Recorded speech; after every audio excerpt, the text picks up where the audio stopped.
Hello, and welcome to the AAMFT podcast, your all-access pass to the latest news, developments, and thought leaders in the world of systemic therapy. We strive to relate, educate, and innovate, one episode at a time. I'm your host, Dr. Eli Karam, and we're brought to you by the American Association for Marriage and Family Therapy. Our podcast explores topics that relationship-based therapists care about.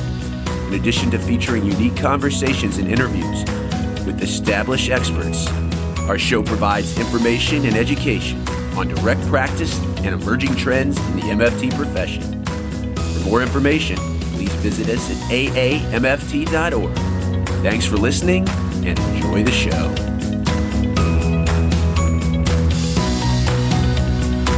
Please join us today on the AAMFT podcasts as we honor a woman who helped redefine what family looks like, a family therapy innovator, the late Connie Aarons. Constance Ahrons, age 84, was a woman of incredible strength and conviction from her youth until her final moments on November 29th, 2021. Connie lived a vibrant life, defying nearly every stereotype she confronted, forging her own way and clearing paths for all those who followed. Connie was the best-selling author of The Good Divorce and We're Still Family. She was an acclaimed international speaker and an early champion of the collaborative divorce. She was a proponent of a systems approach to moderating the negative impact of family change and restructuring life in post-divorce family times. Her groundbreaking longitudinal research encompassed interviews with parents, children, and step-parents of divorced families throughout the decades. Not a stranger to controversy, she was criticized by some commentators and colleagues for promoting or normalizing divorce, and in some cases pointing to the title of her second book, The Good Divorce. In fact, Connie simply recognized that blended families were more common in the modern industrial world than traditional nuclear families. She coined the term binuclear family and challenged many negative stereotypes surrounding what divorced families were, noting that a well-handled divorce could be healthier for children than a marriage filled with fighting and acrimony. She was not an advocate for divorce. Rather, she advocated for creating the best environment in which co-parents could work in the best interest of their children. She traveled extensively and enjoyed that her books were translated into many different languages. Her community and influence spanned the globe. She was known as a caring and innovative teacher, psychotherapist, coach, and mediator. She was a former professor at the University of Wisconsin-Madison and the University of Southern California, where she was director of the MFT doctoral program. She was a former visiting scholar at the University of Michigan and a former fellow at the Radcliffe Institute at Harvard. She received countless awards and professional accolades. She was a charter member of AAMFT and a longtime clinical fellow in our very own AAMFT. Please join us as we conduct the last interview taking place about 2 months ago with Connie Aarons. Eli back with you on the AAMFT podcast. So happy to be joined by Connie Aarons, whose work has really been influential to many MFTs working with blended, or as we'll call, as Connie has coined, binuclear families. And it's a request we get a lot on the show to talk about how you work with different family constellations. And after all, a divorcing family is still a family, and it's really important in family therapy to have a skill set to know how to work with these family constellations. And Connie's research has also been very pioneering, and there's a lot of good psychoeducation that comes out of that MFTs use all the time. But Connie, the first question always that we ask our guest, your interest in working with families, specifically divorcing families, where did that come from? How did you get your calling? You know, it's interesting, Eli, because you asked the question, it made me think about it. Earlier on, when I was doing my research, I probably was more in touch with it. Now it's just something that's part of who I am. But I can tell you that my systemic background comes from my MSW program at Wisconsin. So, for example, I never had a course in individual therapy. All I had was a course in family therapy. So I'm one of those people who thought systemically from the beginning. The big influence for me is Carl Whitaker arrived in Madison and worked in university hospitals, and I was a social worker there on the ward. Carl was could seem like a crazy man to a lot of people. And one of the things that he did is he said, we're going to bring whole families onto the ward, not just the patient. The family is the patient. So that worked for a while. It didn't last long. He got a lot of resistance.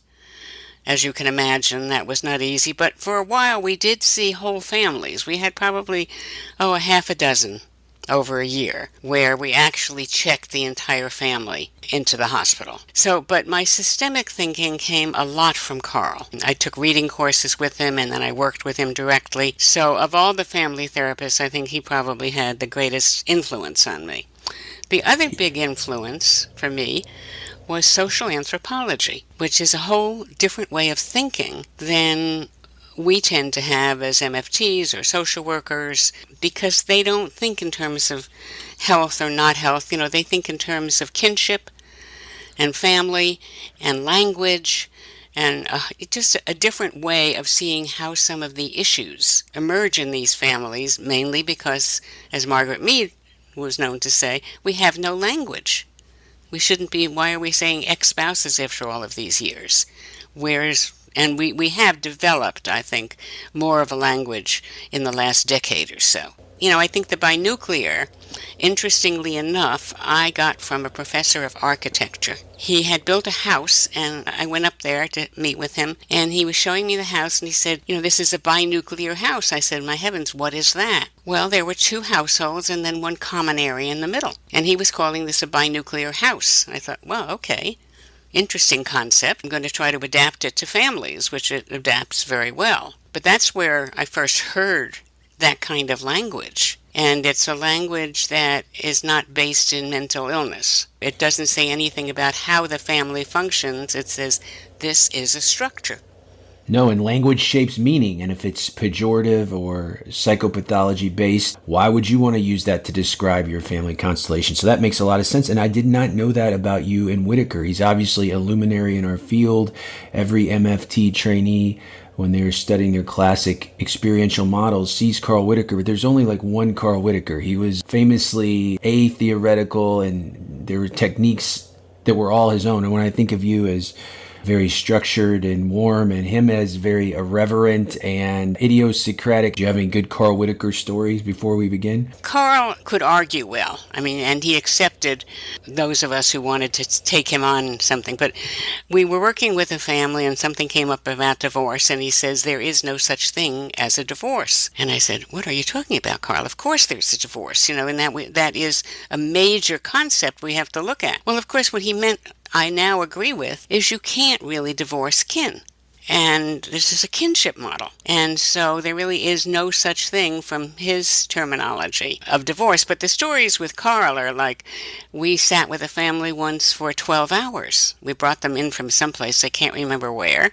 Young adult was admitted to the hospital and labeled schizophrenic. And, Carl didn't like labels. And so we brought the whole family in. And the difficult part is we worked for 12 hours straight. And when I say we, Carl brought everybody in. He brought the nurses in, the interns in. He brought as many bodies as there was family. He brought in people to work with him. The sad part is that when we finished, we hadn't made any progress at all. That was a sad thing, and we did some grieving for quite a while over what happened, and that acceptance of it doesn't always work. You can't always get people to change. Sometimes they don't. Yeah, even with the masters. And he was a master to sit next to. As you said, atheoretical. It's not that you could say to Carl, well, why did you do that? Because he would just say, well, because that felt right. He wasn't going to give you a theoretical answer for any particular intervention. And so we all used to try to be Carl. Nobody can be Carl. But we didn't have anything to go on except just to try to mimic what he did. But it fell apart. Interesting about your career. So you started out in this clinical focus. And then what I really think is groundbreaking about your work, you're not just a good clinician. It is based in this pioneering research on predicting the adjustment of children to divorce by the quality of the co-parenting relationship. No one had done that before. So tell us, first of all, how you got, because I believe you're kind of like me, more of a practitioner scientist versus the other way around. But tell us about how you wanted to do this research, and then the groundbreaking findings that you've written about in your books, most prominently The Good Divorce, which holds the test of time, and I still use it. We're talking about it today and recommend it to families and systems that I'm working with. But tell us about how your research career started and what those clinically relevant findings that hold the test of time about co-parenting after divorce. Well, it started in the mid to late 70s when I was at Wisconsin and was very involved in policies to change the way divorce was being handled in the courts. So I would say I first started on a policy level. Your more macro issues impacting the micro practice of working with families, as we say. Right. Exactly right, yeah. And then I got a divorce, I believe in 74, when it was still not the time of a lot of divorces yet. They weren't as... 79 was the big turnover where we had a lot of divorces in that year. So I got divorced in a time when it wasn't terribly acceptable, and I came up against a lot of stereotypes. Here I had 2 young children, and I was in graduate school, and the first thing that happened to me is they had what was called married student housing. They didn't call it graduate student housing. So I applied because the apartment was $89 and what I could afford. So I applied, and they said, well, you're not married. I said, but I'm a parent. And actually, at that time, I was still married. We were going through a divorce. But I really had to fight to get an apartment there. And to the best of my knowledge, I was the first woman who was able to get an apartment there with children. It was the men who were students, not the women.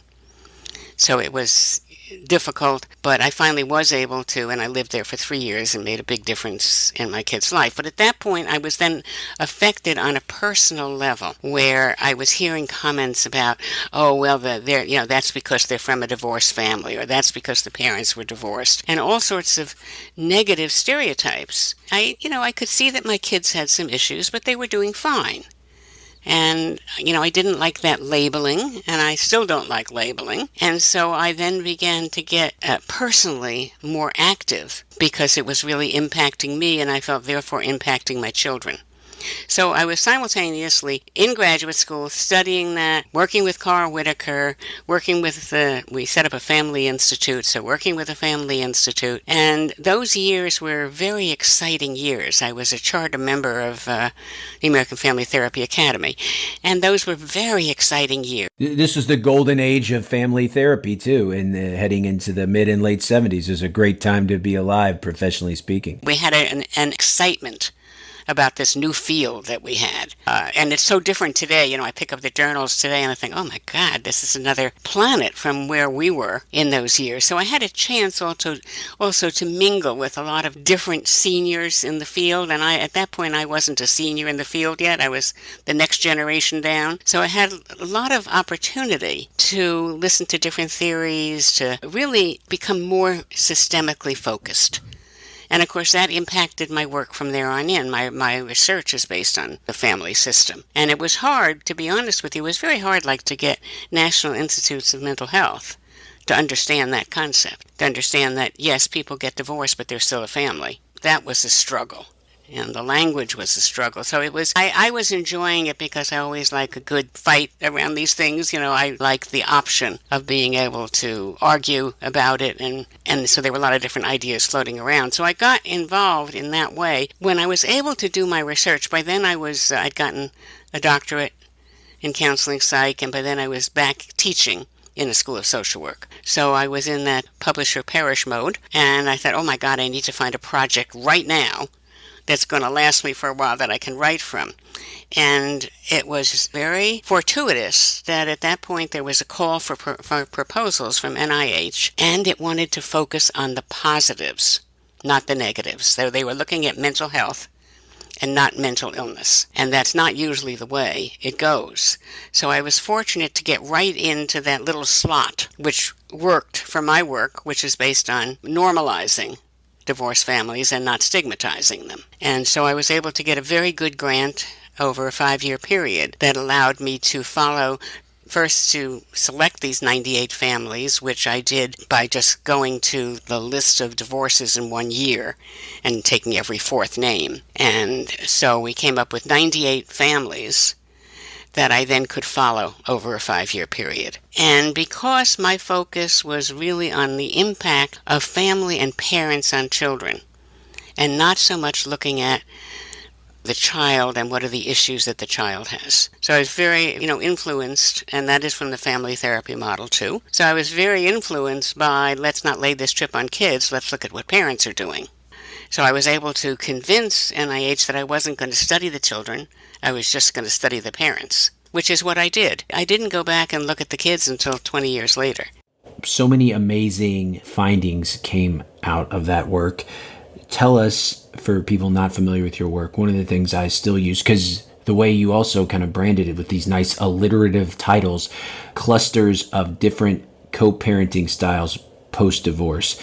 Tell our listeners about that and how that relates to adjustment from children of divorce. Okay, so I started out noting that, I'm trying to think of how to say this in research terms that aren't too complex, looking at a continuum of relationships between former spouses, and of looking at the relationship of former spouses as parents, as co-parents, and then that separate relationship as ex-spouses, which I believe there's fine lines between them, but some parents can make a very definitive line between what's an ex-spouse issue and what's a parenting issue. And so I was able to get funds, which make a big difference in the kind of work you can do, and interviewed both parents in 98 families. And then I found out that when I went in to do the third year interview, all of a sudden there were all these step-parents that entered. So the family was expanding. And I wrote back to NIH. I said, look, I need a little bit more money because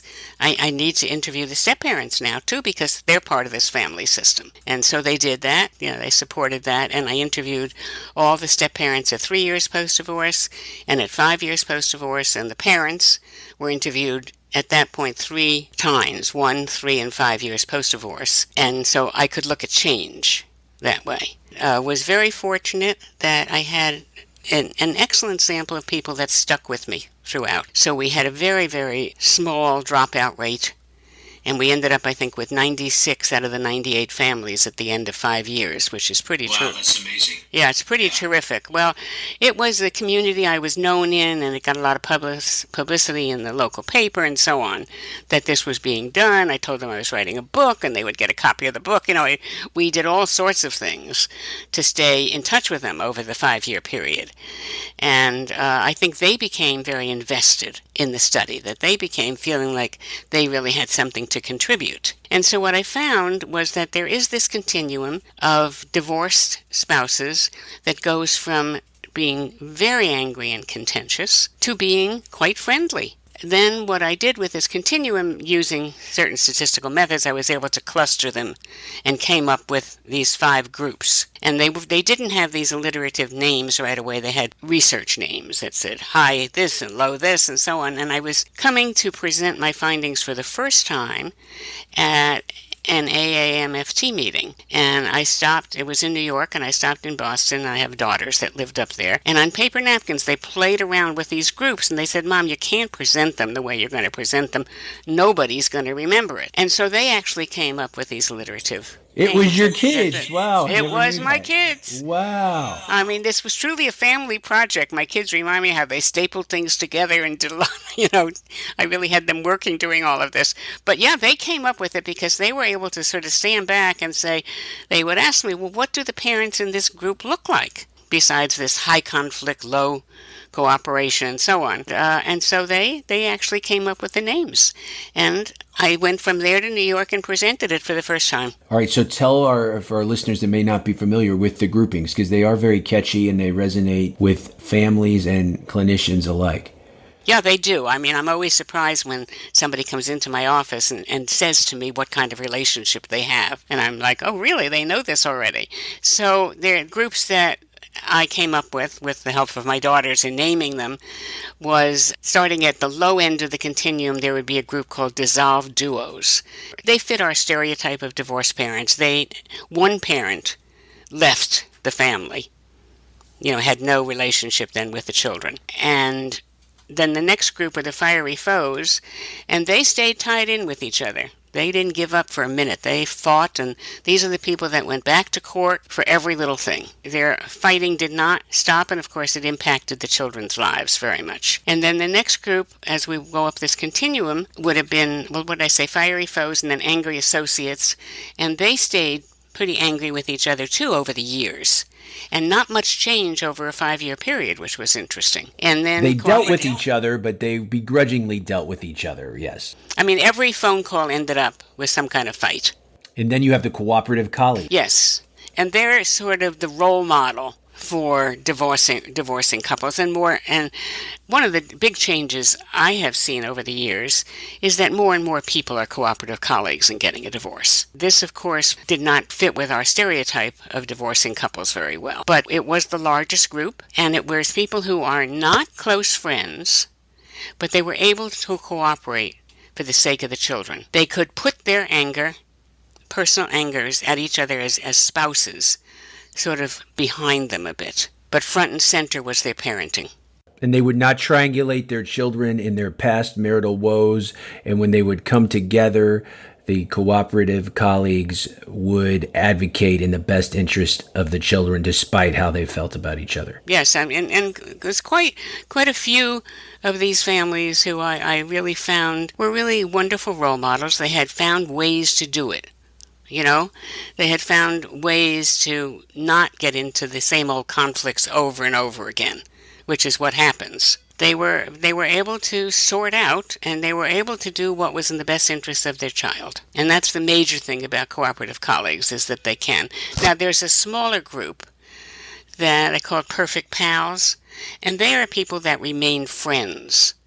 And we asked them the question, if you didn't have children, would you continue to relate? And these are people that said yes. So they had a relationship beyond being parents. It was a small group. It was the smallest of the 5. So it wasn't all that common. And what I found that over the years, they might have started off at year 1 post-divorce as perfect pals, but by year 5, they became cooperative colleagues. Because it's hard to stay perfect pals and recouple. So it gets in the way of the new relationship. So they backed off a little bit on the friendship and stayed cooperative colleagues, but didn't have that friendship outside of that. The perfect pals also, it's not only does that change when you recouple, but for some people, with the pressure of not trying to have to work on the marriage anymore, they were always good parents to start with. So with that pressure off, it frees up some space. But I'm glad that you said that your research found that was not typical, because I think sometimes when we're working with divorcing families, they have some unrealistic expectations. So while that is great when it happens, it is not something certainly that is the norm or something that you should aspire to. When it works, it's great, but more than not, as long as you can be cooperative colleagues, that is the most important thing. Now, so you had this great research, and then it fed the way into doing this pioneering work of doing clinical work with binuclear families. So talk about when your approach to working with this family. Was it seamless after you did the work, or were there other steps in between before you start applying what you've learned through your research? Well, I probably started applying it right away, Eli, although I didn't really get that comfortable with it right away. You know, I kept changing about how I dealt with it, but certainly the research led me down that path, but I was already on my way in that direction, because when you think systemically, then you really do believe, like Carl Whitaker believed, there is no such thing as divorce, that this is a kinship system. So that's where the anthropologists come in, right? And this is, there's a common bond, and that is the child. And the kinship system is separate from household and separate from family. So you can have more than one household and still be in a kinship system. So that's when I started to talk about ex-spouses as kin. Began to talk with divorcing couples in that way. And one of the things that I really was important to me in those early years is that when I worked with divorcing couples was to have them understand that they're going to relate probably for the rest of their life. So it was easy to draw a picture for them and say, well, what are you going to do when your son graduates or your daughter marries or you become a grandparent? You know, all of these things are still going to tie the two of you together, and you can decide to do it in such a way as everybody is included and doesn't increase the stress on your children, or you're going to stay angry and you're going to mess it up for everybody. You made an instructional video a few years back that I still show to all of my family therapy students about a lot of times in MFT, the IP is the child, the adolescent. So the parent calls and they want, fix my kid. And systemic thinkers, family therapists don't work that way. So I want you to talk about when you get a call, it's clearly a divorce situation, how you frame meeting all parts of the family, getting the buy-in, and expanding the system to work not only with the divorced co-parents, but also potential step-parents. That's right. I mean, because the system does expand, and the child system of parenting expands. And, your question is an important one, is because I have this with students all the time, is, well, the other parent doesn't want to come in. And I would say, okay, let's think of how we present it to them in such a way that not coming in is not in their best interest, that it is in their best interest to come into the therapy office. And that's what I did in that tape you're referring to, is that the father, the mother says the father's not going to come. The father says, why do I need to be there? And then to convince him that if he's not there, he's really going to be left out. And so it's a matter of, oftentimes you have to be a little bit manipulative to get that other parent into the room, because there is a resistance, and the resistance comes about as like, I don't have to be there, the mom is there, It's mainly getting dads in, but mainly opening moms up to the importance of bringing dads back into the family. I tell young family therapists, you can't afford not to in a situation like that. Just even think of legally, ethically. If you don't reach out or you don't ask about the custody situation, by and large, even if physical custody resides more with one parent, they share legal custody, and you're working with a minor, you have to have the consent of that other parent. So reaching out, it should just be part of best practices anyway to get consent. And if you're going to reach out to get consent, you might as well invite that other parent into the work. So I think it's natural in how we train MFTs, but I think we don't necessarily practice that enough. So I think that's so important. What are the other mistakes common that therapists make in working with these binuclear systems? Well, I think probably the biggest mistake for the younger people coming into this profession is they're not seeing it as a system in their mind. So they've separated out. This is a divorced family. Mom lives here, dad lives here, we can see them separately, and so on. It's not approaching them as a family system, and it's important to the family that we approach them in that way. And so I have found it always very helpful to have stories early on about them wanting to, what are they going to do in this case, in that case? How do they see their family developing? Yes, the kids are young now, but what do they see 10 years from now? Can they imagine what their family is going to look like? And most divorcing people cannot. Most divorcing people cannot get a good image. I think today, if I were to say what I think the biggest change is today, is that it's become more normal. That the numbers are up there, with things like joint custody and mediation and collaborative divorce and so on. It is more normal now to expect that parents continue to relate to one another. And that's generally how I start things off. It's just, a reminder and an acceptance that they have a child in common. So the staging of that is also a question we get a lot. Let's say you can get that other parent on board. Do you meet with the whole family together?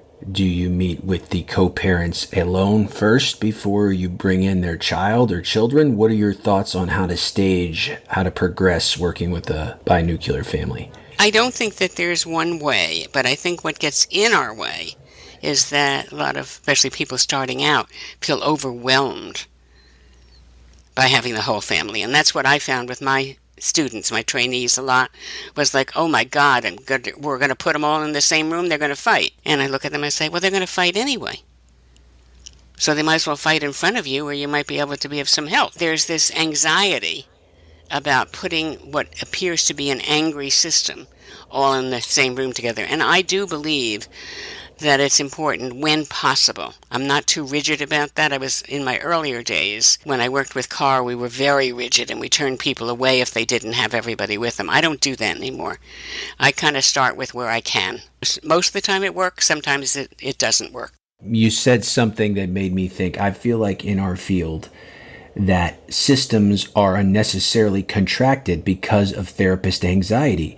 They're going to fight. They don't like each other. It's awkward. I can't manage this. So whereas the work should really be done relationally, expanding with as many people as possible, a la the classic family therapy models, including Carl Whitaker, but out of therapist anxiety, they're unnecessarily and prematurely contracted. So your work is so vital because it's hard to believe that you can really impact lasting change in a divorcing or binuclear family without having access to everybody.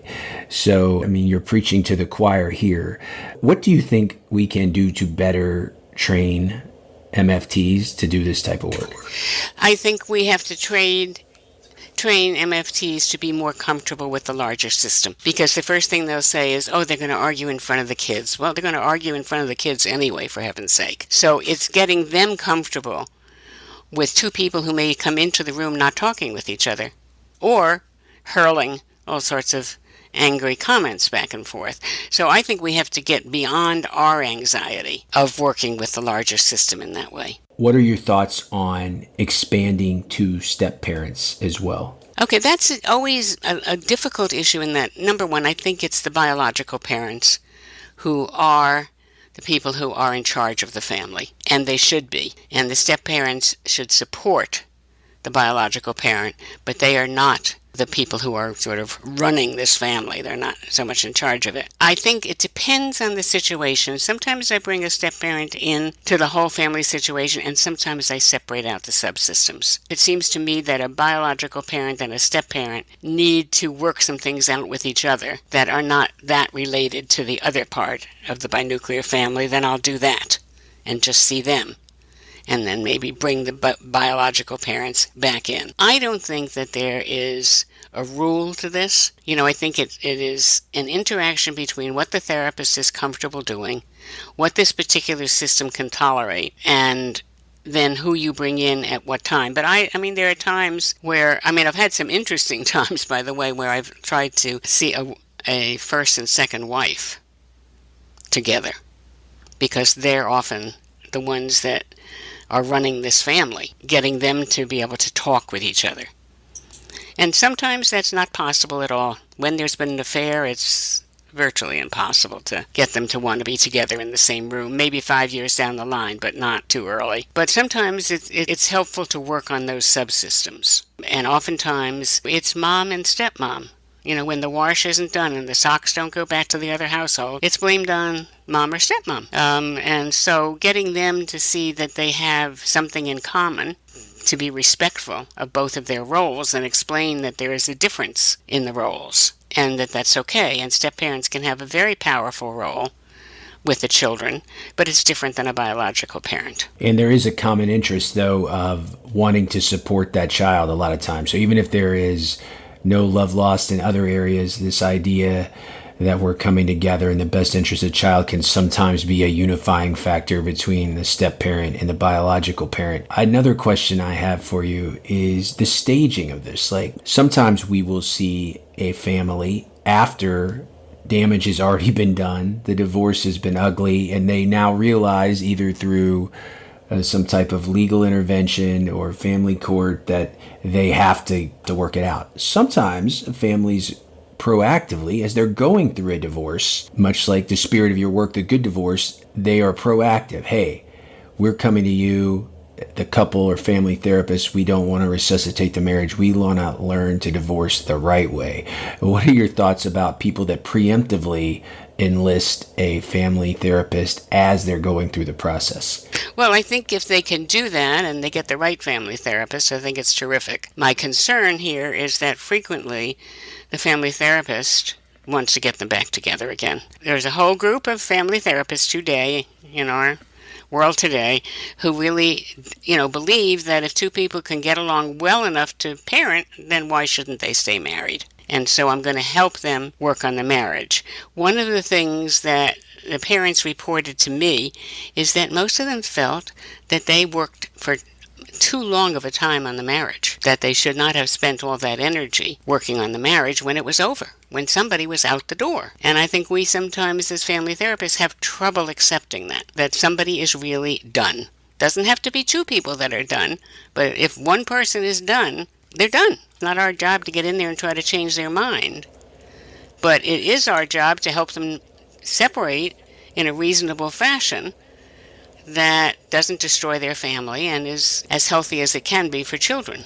If I'm working with a divorcing family and assessing where that co-parent relationship is, because I imagine we all want to deal with cooperative colleagues, that's the ideal. But if we start out with angry associates, how do we move them from the angry associate phase to hopefully the cooperative colleague phase? So it's a two-part question about moving people along your continuum, but also assessing at the beginning where they're at as you kind of put your treatment plan together to work with the binuclear family. Well, that's interesting because usually you don't have it as equal. You have one person who may be more willing than the other person to have a cooperative relationship, but they have to they have to learn to work together. I think the assessment initially is not too hard. I think you can see it and you can see where the potential may lie. I think sometimes it's very hard and not always possible to get the parents to be able to see that. And there are times like that where I will often bring the children in,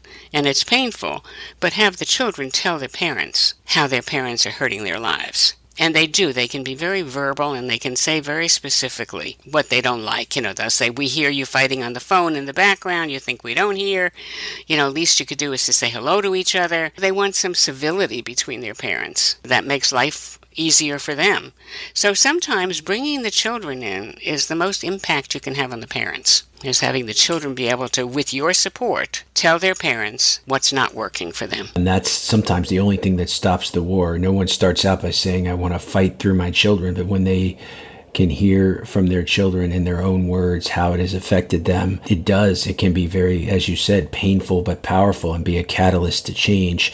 So, I've been referencing your groundbreaking book, which is research came from The Good Divorce, which I read early in my career and still holds the test of time. And it's good for therapists. It's meant for divorcing families, the consumer. But then the follow-up from that, we're still family. Talk a little bit about that. And that is from the perspective of these grown children about their parents' divorce, which is also, I think, very influential and powerful. Well, the Good Divorce was based on the first 5 years of the study and focuses mainly on the parents going through it. We're Still Family was a sort of later attempt where its kids' voices needed to be heard. I had an opportunity. By then I'd moved from Wisconsin to California and had trouble keeping my research together, And then I got a call one day on the phone from, I think it was a physician. I think it was a pediatrician who said that he was part of a group and they had a little pot of funds, and I had a graduate student who was looking for a dissertation. I said, I've got something for you. Why don't you interview the kids from the Good Divorce study, the binuclear family study?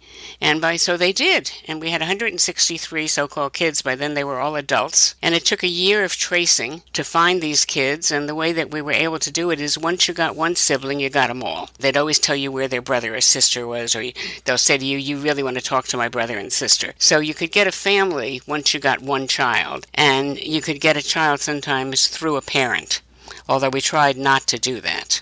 Because as a parent myself, if somebody asked me to contact my kids and do that, I wouldn't do it. So I was very aware of that. But anyway, so she followed up with these 163 adult children, and we did all telephone interviews. I was surprised at how well they went, how much these kids wanted to talk. And we're talking about divorces that were, parents had been divorced for 15, 20 years, and they wanted to talk about it. It was present in their lives. It wasn't like past history. It was very current history. And they all had stories to tell when they got married, or why they eloped and didn't have a wedding, and how having divorced parents that were negative got in their way in their lives. So we got some very interesting discussions going with these kids. I mean, some of the telephone interviews lasted almost 2 hours, and they liked to talk about it. That's what we found, is that they were quite ready and willing to talk with us. So that formed the book, We're Still Family. Because what I came away with from those 163 kids is that we are still family. that that's what they were saying. They were saying, in essence, we don't always function the way I wish we could, but it's my mom, it's my dad. And one definitely impacts the other. And there were some very sweet stories that came out of that, where a father and a stepfather walked a child down the aisle, where parents made friends again after many years. And my own personal story was going in that direction, too. I'd had a pretty bad divorce. We were certainly, I don't know if we were fiery foes, but we were clearly angry associates.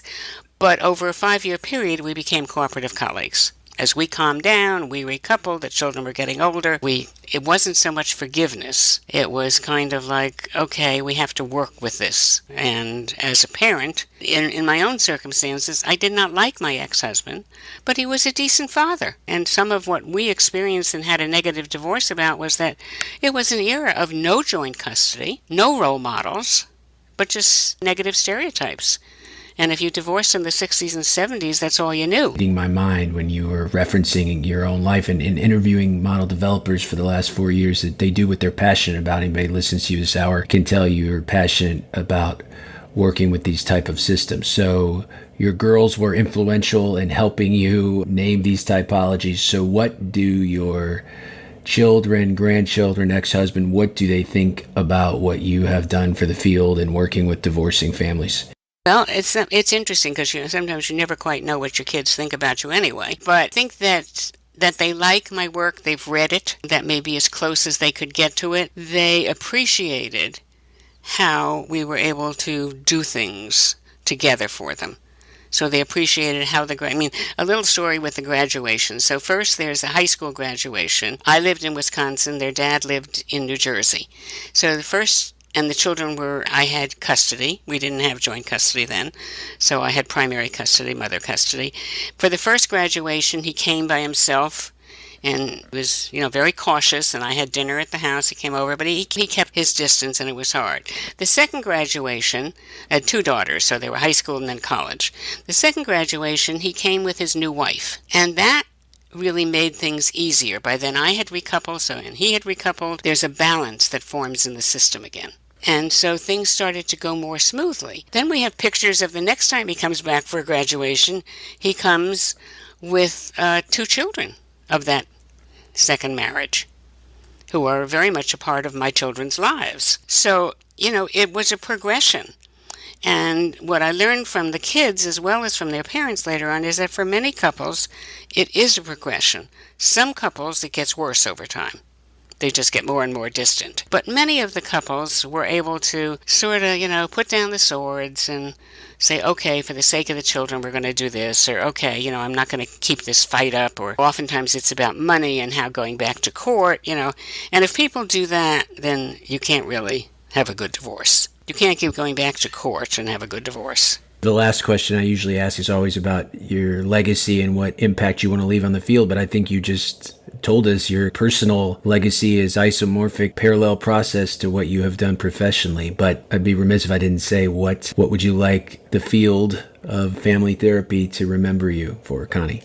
I think that I have challenged the negative stereotypes about divorce. I've presented a positive model, presented a way that children can grow up not untouched by the divorce. We're always touched by it, but not in any way.